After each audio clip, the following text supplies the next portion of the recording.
يا أيها الذين آمنوا اتقوا الله حق تقاته ولا تموتن إلا وأنتم مسلمون يا أيها الناس اتقوا ربكم الذي خلقكم من نفس واحدة وخلق منها زوجها وبث منهما رجالا كثيرا ونساء واتقوا الله الذي تساءلون به والأرحام إن الله كان عليكم رقيبا يا أيها الذين آمنوا اتقوا الله وقولوا قولا سديدا يصلح لكم أعمالكم ويغفر لكم ذنوبكم ومن يطع الله ورسوله فقد فاز فوزا عظيما أما بعد فإن خير الحديث كتاب الله وخير الهدي هدي محمد صلى الله تعالى عليه وسلم وشر الأمور محدثاتها وكل محدثة بدعة وكل بدعة ضلالة وكل ضلالة في النار من يطع الله ورسوله فقد رشد واهتدى ومن يعص الله ورسوله فقد ضل وغوى اللهم صل على محمد وعلى آل محمد كما صليت على إبراهيم وعلى آل إبراهيم إنك حميد مجيد اللهم بارك على محمد وعلى آل محمد كما باركت على إبراهيم وعلى آل إبراهيم إنك حميد مجيد سبحانك لا علم لنا إلا ما علمتنا إنك أنت العليم الحكيم رب اشرح لي صدري ويسر لي أمري واحلل عقدة من لساني يفقه قولي أعوذ بالله من الشيطان الرجيم من همزه ونفخه ونفثه بسم الله الرحمن الرحيم يا أيها الذين آمنوا إن تتقوا الله يجعل لكم فرقانا ويكفر عنكم سيئاتكم ويغفر لكم والله ذو الفضل العظيم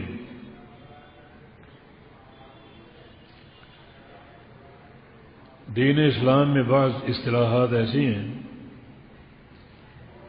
جن پر پورے دین کا مدار ہے، جیسے لفظ ہدایت ہے، اسلام اور ایمان ہے، تقوی ہے۔ تقوی ایک ایسی جامع اصطلاح ہے، پورے دین کی عمارت اس پر قائم ہے۔ اللہ تعالی نے بار بار تقوی اختیار کرنے کا حکم دیا ہے۔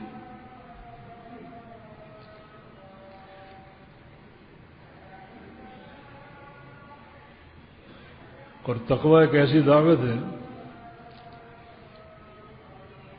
جو ہر نبی کو دی گئی، اور ہر نبی نے تقوی کا پیغام اپنی امت تک پہنچایا۔ وَلَقَدْ وَصَّيْنَا الَّذِينَ أُوتُوا الْكِتَابَ مِنْ قَبْلِكُمْ وَإِيَّاكُمْ أَنِ اتَّقُوا اللَّهَ، تم سے پہلے ہم نے جس جس قوم کو اور نبی کو کتاب دی، انہیں بھی اور تمہیں بھی ایک ہی حکم دیتے ہیں، ان اتقوا اللہ، کہ اللہ سے ڈر جاؤ، تقوی اور پرہیزگاری اختیار کرو۔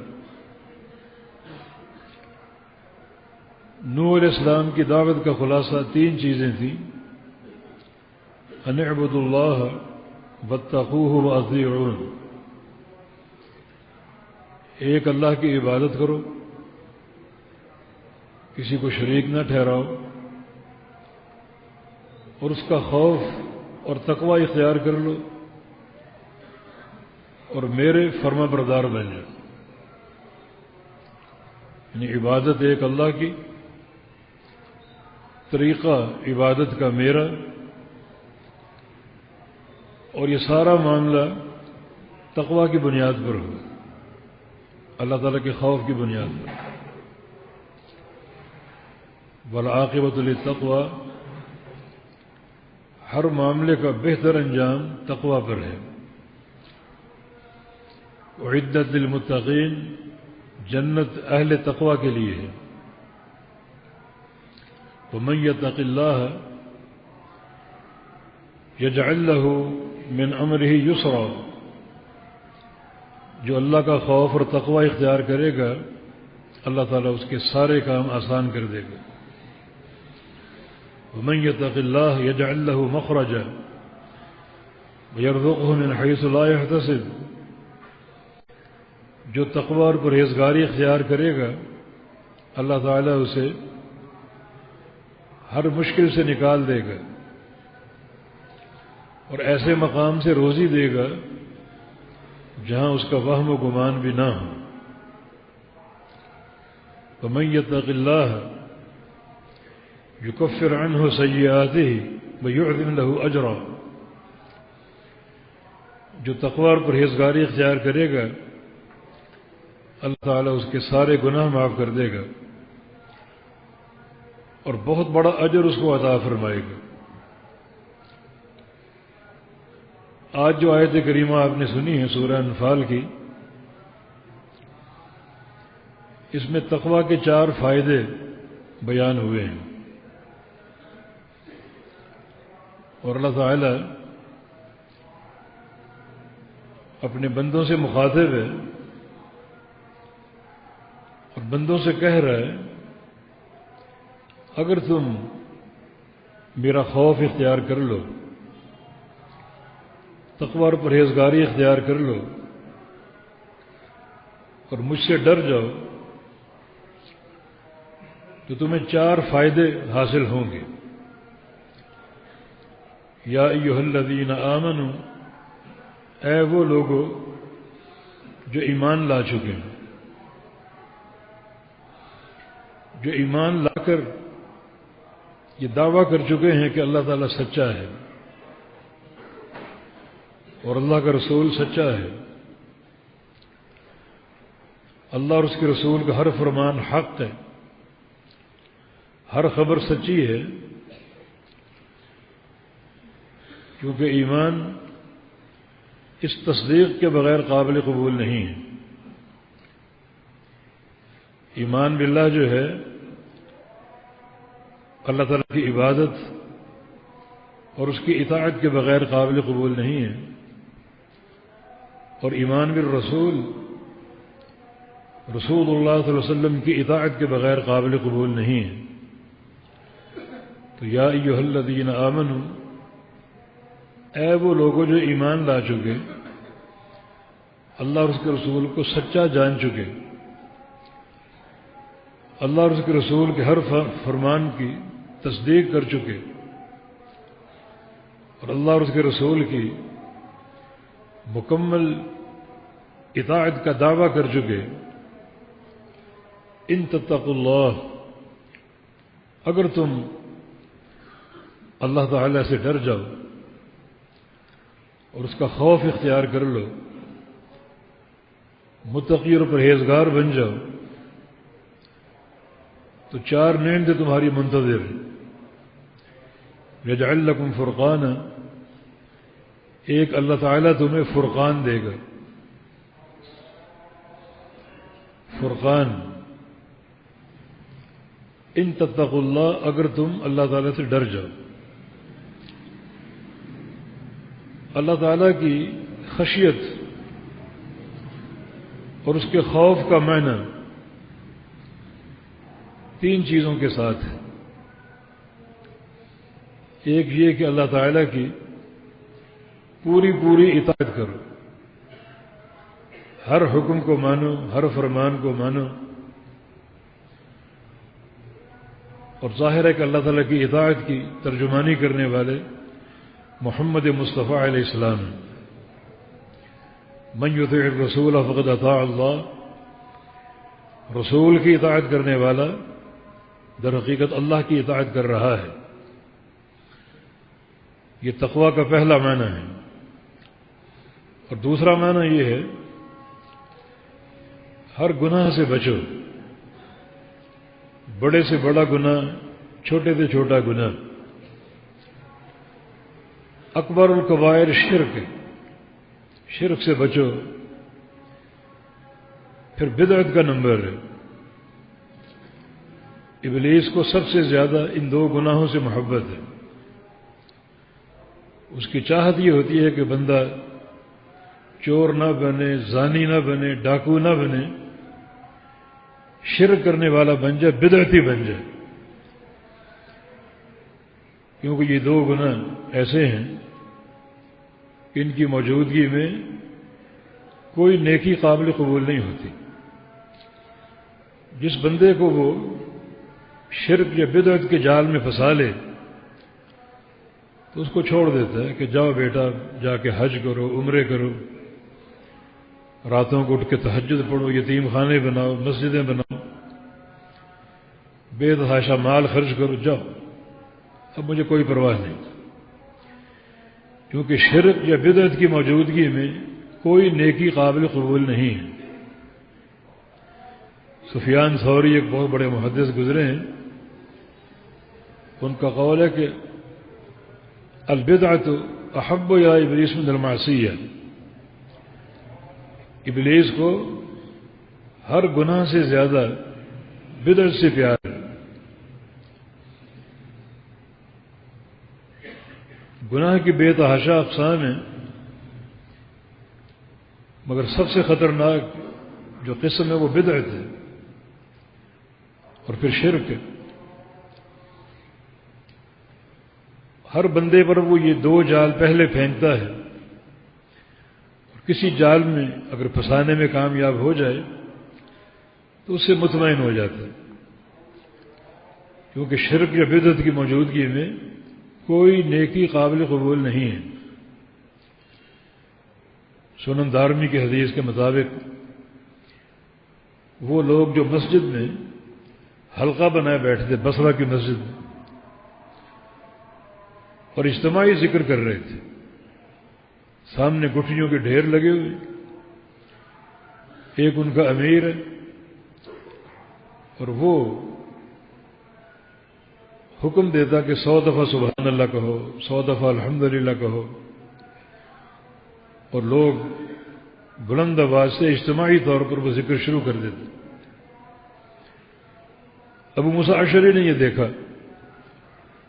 انہوں نے فتویٰ نہیں دیا کوئی، کیونکہ شہر میں ان سے بڑے عالم موجود تھے، عبداللہ بن مسعود رضی اللہ تعالیٰ عنہ، ان کی موجودگی میں فتویٰ نہیں دوں گا۔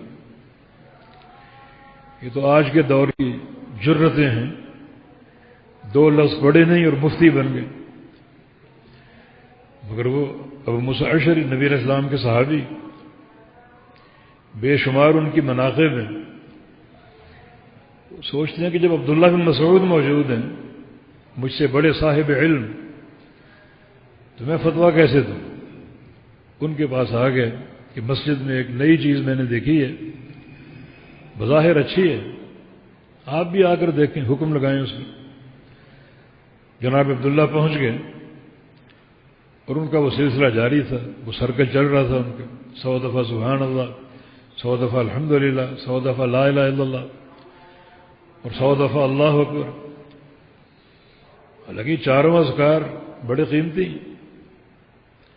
بڑا ان کا اجر و ثواب بیان ہوا۔ صحیح بخاری کی حدیث ہے، لن اقول سبحان اللہ والحمدللہ ولا الہ الا اللہ واللہ اکبر احب الی مما طلعت علیہ الشمس۔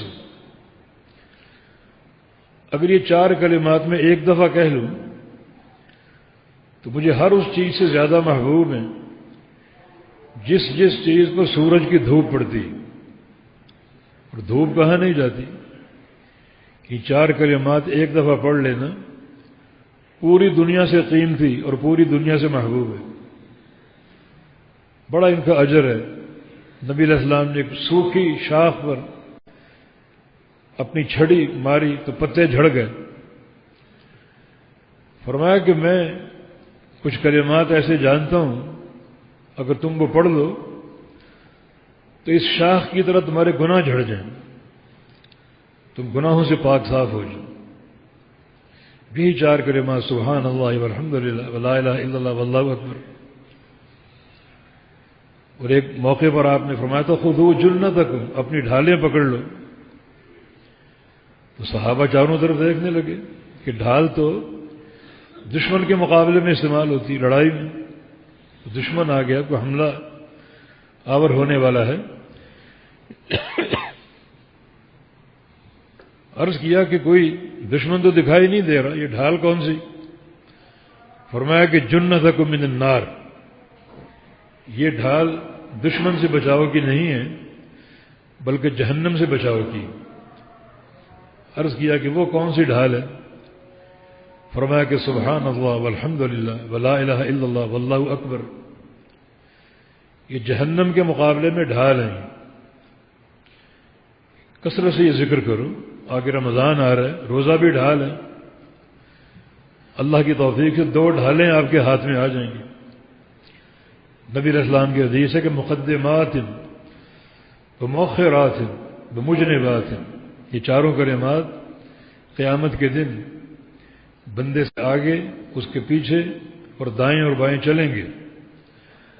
اگر آگ کا حملہ سامنے سے ہو رہا ہے تو یہ کلمات آگے آ جائیں گے، پیچھے سے ہو رہا ہے کہ پیچھے چلے جائیں گے، دائیں سے ہو رہا ہے تو دائیں طرف آ جائیں گے، اور بائیں سے ہو رہا ہے تو بائیں طرف آ جائیں گے۔ تو بڑے مبارک یہ کلمات ہیں، یہی وہ پڑھوا رہے تھے اجتماعی طور پر۔ تو جناب عبداللہ نے کیا فرمایا؟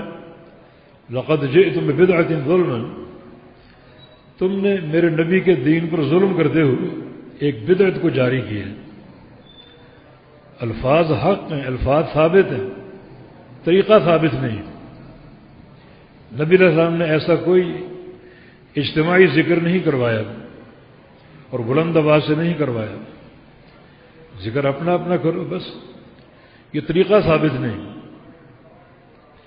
اور اس موقع پر جناب عبداللہ نے ایک جملہ کہا تھا، کیونکہ وہ لوگ وہ ذکر جو 100 دفعہ کروا رہے تھے وہ گٹھلیوں پر شمار کر رہے تھے، سامنے ڈھیر لگا ہوئے کینکریوں کا یا گٹھلیوں کا، ان پر شمار کر رہے تھے تسبیح کے دانوں کی طرح۔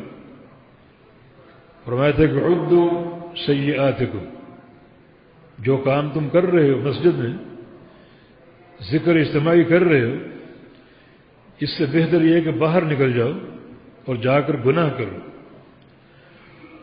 اور ان گٹھلیوں پر گناہوں کو گنو، آپ گناہوں کو شمار کرو ان گٹھلیوں پر، وہ زیادہ بہتر ہے، کیونکہ جو کام تم کر رہے ہو وہ بدعت ہے، اور بدعت اگر بندے کے عمل میں یا عقیدے میں آ جائے تو ساری نیکیاں برباد ہیں۔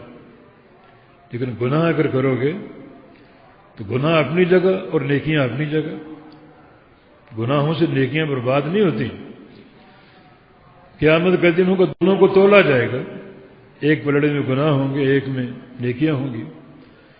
جو پلڑا بھاری ہو جائے اس کے مطابق فیصلہ ہو جائے گا، مگر بدعت تو سارے اعمال کو برباد کر دے گی، کیا وزن کرواؤ گے؟ اس لیے ابلیس کو ہر گناہ سے بڑھ کر بدعت سے پیار ہے، وہ چاہتا ہے کہ بندے کو کسی نہ کسی طرح بدعتی بنا دے۔ اور سلف صالحین کی اصطلاح میں شرک بھی بدعت کے زمرے میں آتا تھا۔ ان بدعات میں سب سے خطرناک بدعت شرک ہے، پھر دیگر اعمال ہیں مکفرہ اور مفسقہ۔ تو بات میں نے تھوڑی سی پھیلا دی۔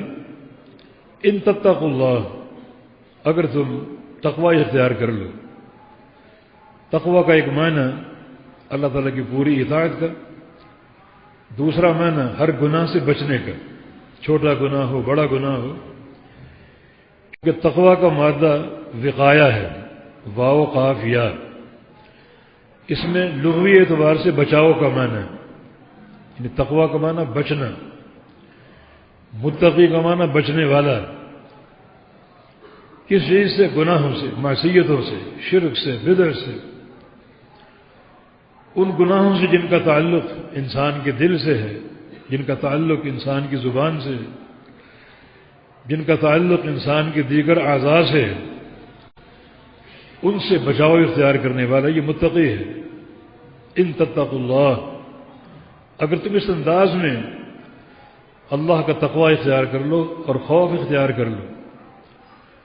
اور تقوی کی تیسری تفسیر جو ہے، تیسرا معنی جو ہے کہ جو نیکی انجام دو وہ بالکل نبی علیہ السلام کے طریقے کے مطابق انجام دو۔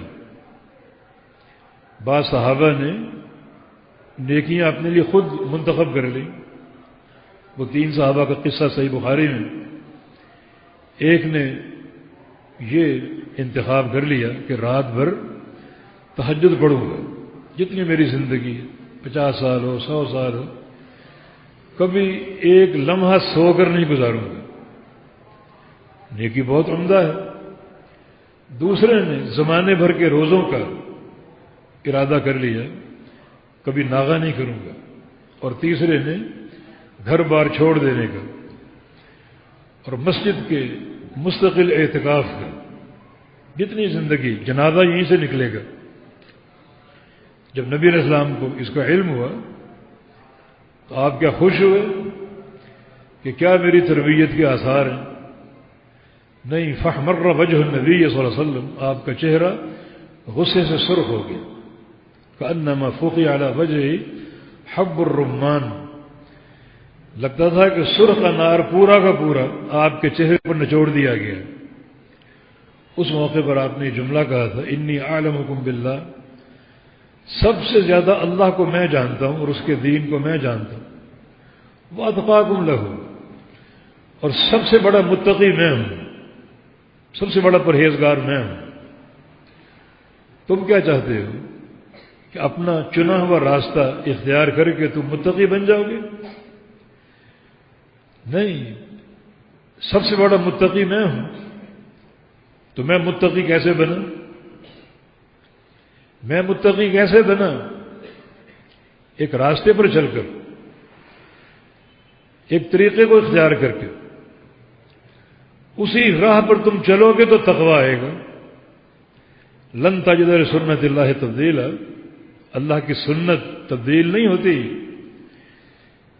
کسی کے لیے جنت کا پروگرام اور ہو اور کسی کے لیے اور ہو، سنت الہیہ ایک ہی ہے۔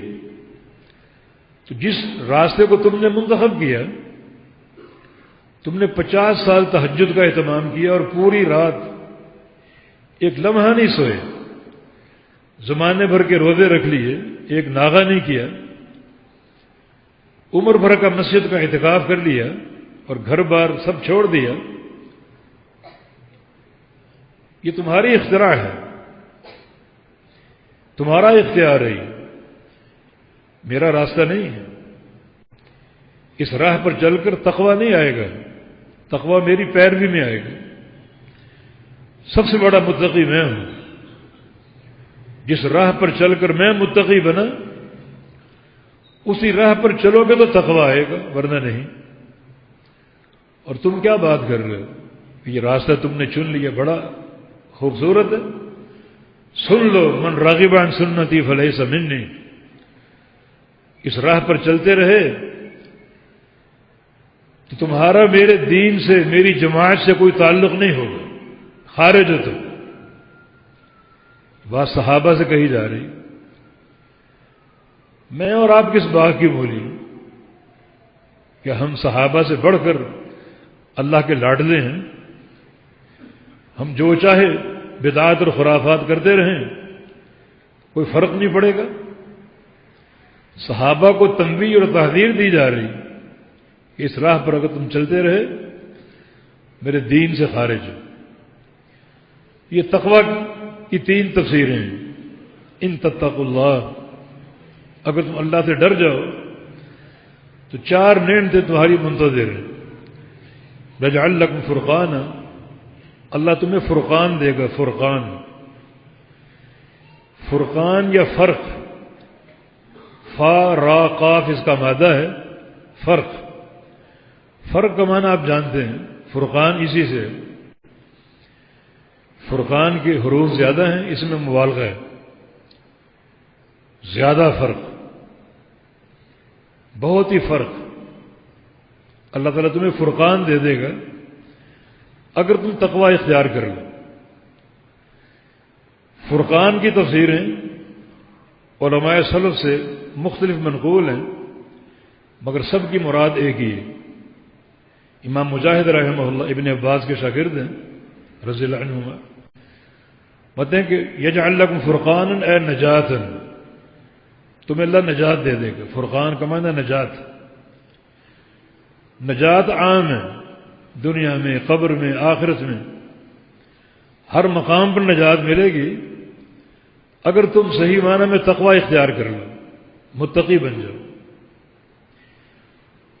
اور فرقان کا ایک معنی مخرج بھی ہے، بعض علماء سے منقول ہے. مخرج کا معنی نکلنے کا راستہ.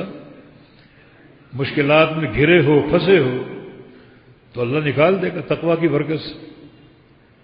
امیر المومنین عمر بن خطاب رضی اللہ عنہ کا قول ہے کہ لو كانت السماوات والارض رتقا على عبد فاتقى الله لجعل له مخرجا. کسی بندے کے سر پہ اگر ساتوں آسمان اور ساتوں زمینیں ملا کر لاد دی جائیں، اس سے بڑا بوجھ کیا ہوگا. لیکن فاتقى الله، اگر وہ بندہ تقوی اختیار کیے ہوئے ہے اور اس کا دل خشیت سے مالا مال ہے اور اللہ کے خوف سے بھرا ہوا ہے، تو اللہ تعالیٰ آسمانوں اور زمینوں کو پھاڑ کر اسے راستہ دینے پر قادر ہے. اور اس کا وعدہ بھی ہے،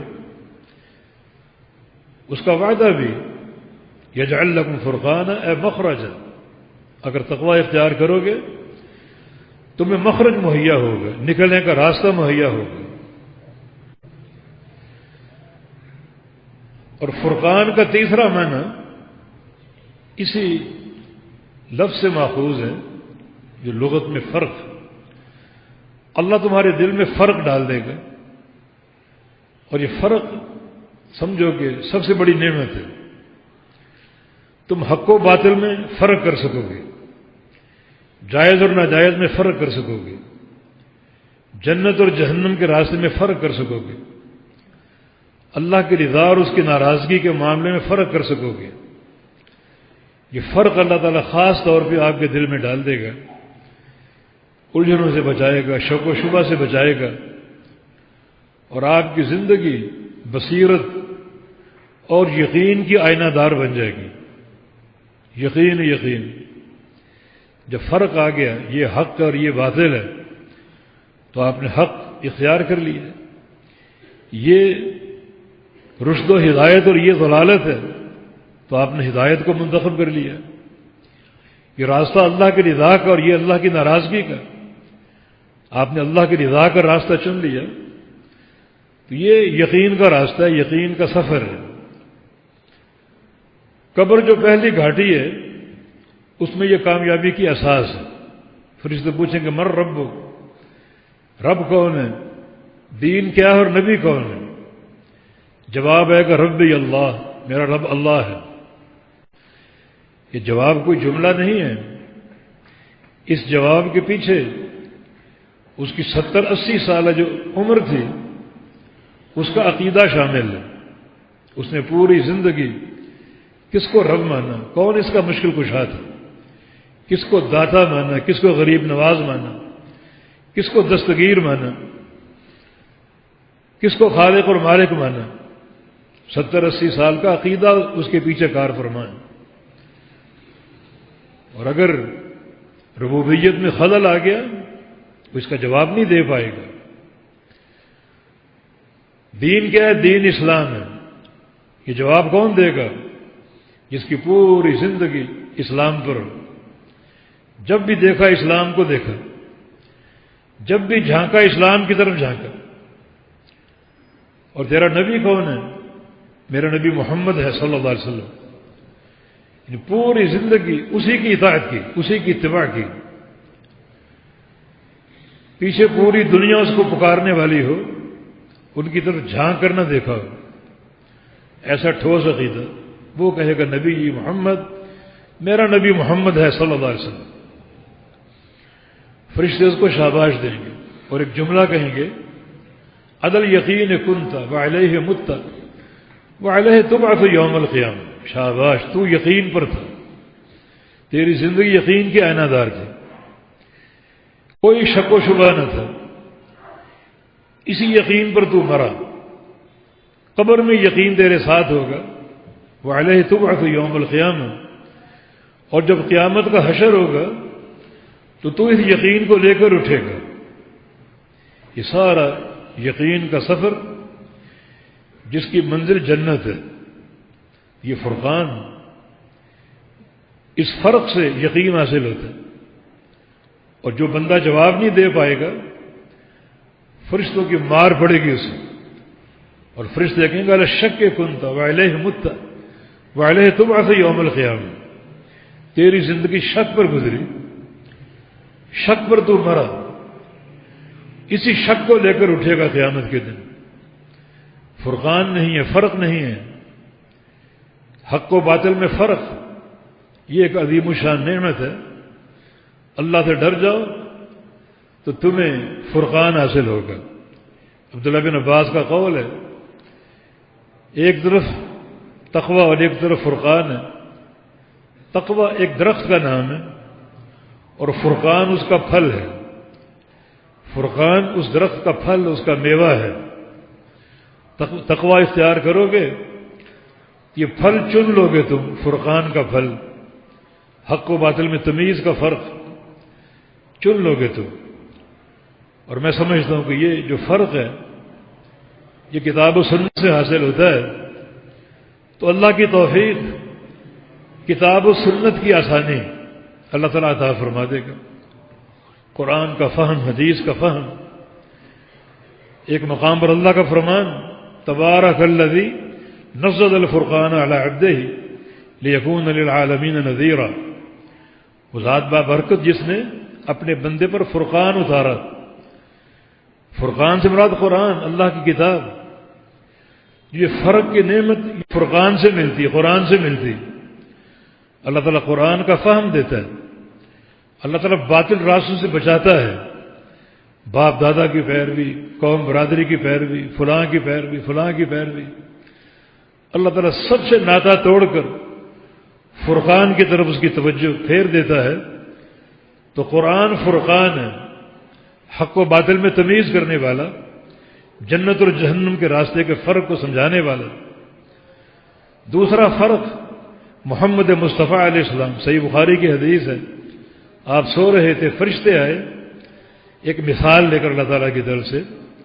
جب وہاں پہنچ گئے تو ایک نے دوسرے سے پوچھا یہ وہی ہے؟ ہاں یہ وہی ہے، چلو اس کی مثال بیان کرو۔ تو فرشتے نے کہا کہ مثال کیسے بیان کروں، یہ سو رہا ہے، ہماری بات یہ سن نہیں سکے گا۔ کہا کہ نہیں، یہ نبی ہے، اور نبی صرف آنکھوں سے سوتا ہے، دل سے نہیں سوتا۔ جب نبی سوتا ہے آنکھیں صرف سوتی ہیں، بند ہوتی ہیں، دل جاگتا رہتا ہے، دل بیدار رہتا ہے۔ نبی کو وحی نیند کی حالت میں بھی آ سکتی، تاکہ دل جاگتا ہو، اس وحی کو ضبط کرنے کے لیے تم مثال بیان کرو۔ اختصار سے مثال یہ ہے کہ ایک بادشاہ ہو، گھر بنائے، اس گھر میں دسترخوان چن دے، اور پھر ایک بندے کو بھیجے دعوت دینے کے لیے کہ جاؤ دعوت دو، لوگوں کو بتاؤ گھر بن چکا ہے اور دسترخوان تیار ہے، تمہارا کام یہ کہ گھر میں داخل ہو جاؤ، جو ہی داخل ہوگے دسترخوان حاضر ہوگا، اور پھر تم ان نعمتوں کو چنو گے اور کھاؤ گے اور کھاتے رہو گے۔ جو گھر میں داخل نہ ہوگا وہ دسترخوان سے محروم ہے۔ مثال ختم ہو گئی۔ تو فرشتے نے کہا اس کی تعبیر کیا ہے، کہ گھر سے کیا مراد ہے، دسترخوان سے کیا مراد ہے، گھر بنانے والا کون ہے، دعوت دینے والا کون ہے؟ پھر اس نے کہا کہ تعبیر کیسے بیان کرو، یہ سو رہے۔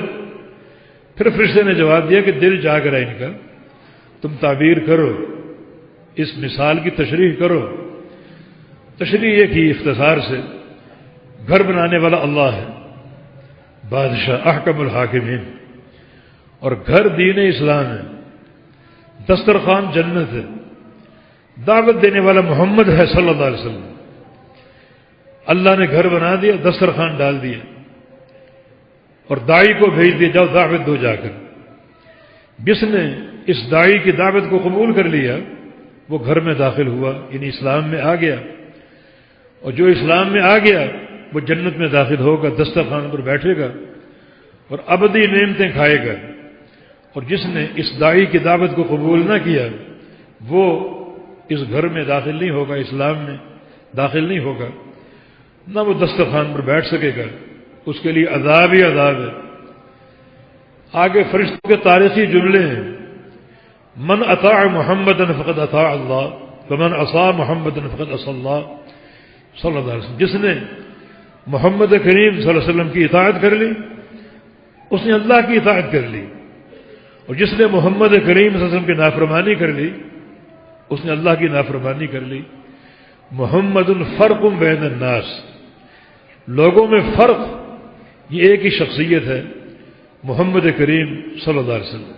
فرق، ان کی اطاعت اللہ کی اطاعت ہے اور ان کی نافرمانی اللہ کی نافرمانی ہے، اور فرق محمد کریم صلی اللہ علیہ وسلم ہے، جنت کا راستہ جہنم کا راستہ فرق محمد کریم صلی اللہ علیہ وسلم ہے، حق پر کون اور گمراہی پر کون، یہ فرق محمد کریم صلی اللہ علیہ وسلم ہے، کون صاحب سعادت ہے اور کون صاحب شقاوت ہے، یہ فرق محمد کریم صلی اللہ علیہ وسلم ہے، کس کی نماز قابل قبول ہے اور کس کی نماز مردود ہے، یہ فرق محمد کریم صلی اللہ علیہ وسلم ہے۔ حج کرنے جاتے ہو لاکھوں کروڑوں افراد، کس کا حج حج مقبول اور کس کا حج حج مردود ہے، یہ فرق محمد کریم صلی اللہ علیہ وسلم ہے۔ کس کے روزے قابل قبول ہیں اور کس کے روزے ناقابل قبول، یہ فرق محمد کریم صلی اللہ علیہ وسلم ہے۔ کس کا اسلام قابل قبول ہے اور کس کا اسلام ناقابل قبول ہے، یہ فرق محمد کریم صلی اللہ علیہ وسلم۔ تقوی اختیار کر لو، اللہ تم کو فرقان دے دے گا۔ فرقان کا معنی کتاب و سنت کی ہدایت، فرقان کا معنی کتاب اللہ سے ایک مضبوط اور وسیع تعلق، اور فرقان کا معنی محمد کریم صلی اللہ علیہ وسلم، ان کی محبت، ان کی اطاعت، ان کی اتباع، ان کی پیروی، اور پوری زندگی ان کی اتباع، کہ دائیں بائیں جھانکنے کا کوئی مقام اور حالت ہی نہیں ہے، پوری زندگی اللہ کے پیغمبر کی اطاعت اور پیروی۔ تو یہ فرق ہے، ان قرآن فرقان ہے اور ذات مصطفیٰ علیہ السلام فرق ہے۔ ان تتقوا اللہ یجعل لکم فرقانا، اگر تم صحیح معنی میں اللہ سے ڈر جاؤ تو اللہ تم کو فرقان عطا فرما دے گا، کیسی بصیرت، ایک نور، جس نور کی برکت سے تم فرق کر سکو گے حق و باطل میں، ہدایت اور گمراہی میں، اور جنت اور جہنم کے درمیان۔ اور بھی نعمتیں ہیں، یکفر عنکم سیئاتکم، اللہ رب العزت تمہارے گناہ معاف کر دے گا، ویغفر لکم، بخش دے گا تمہیں۔ سیئات اور ذنوب، سیئات چھوٹے گناہ اور ذنوب بڑے گناہ، سب اللہ تعالیٰ معاف کر دے گا اس تقوی کی برکت سے۔ یا کچھ گناہوں کو معاف کر دے گا، کچھ چھپا لے گا، یہ اللہ تعالیٰ کا فضل ہے۔ یہ تین نعمتیں یقینی حاصل ہوں گی، اور چوتھی نعمت واللہ ذو الفضل العظیم، اسی پر بس نہیں ہے، اللہ بڑے عظیم فضل والا ہے۔ فضل کا معنی اور بڑھا چڑھا کر دینا، بڑھا چڑھا کر، فرقان مل جائے گا، بصیرت آ جائے گی، یقین آ جائے گا، اور بندہ ہدایت یافتہ بن جائے گا، قرآن و حدیث سے تعلق جڑ جائے گا، گناہ بخشے جائیں گے، اور پھر اللہ تعالیٰ کا اور فضل جس کی کوئی انتہا نہیں، اور اس کے خزانے جس کی کوئی انتہا نہیں، یہ سارے اسی تقوی کے رہینے منت۔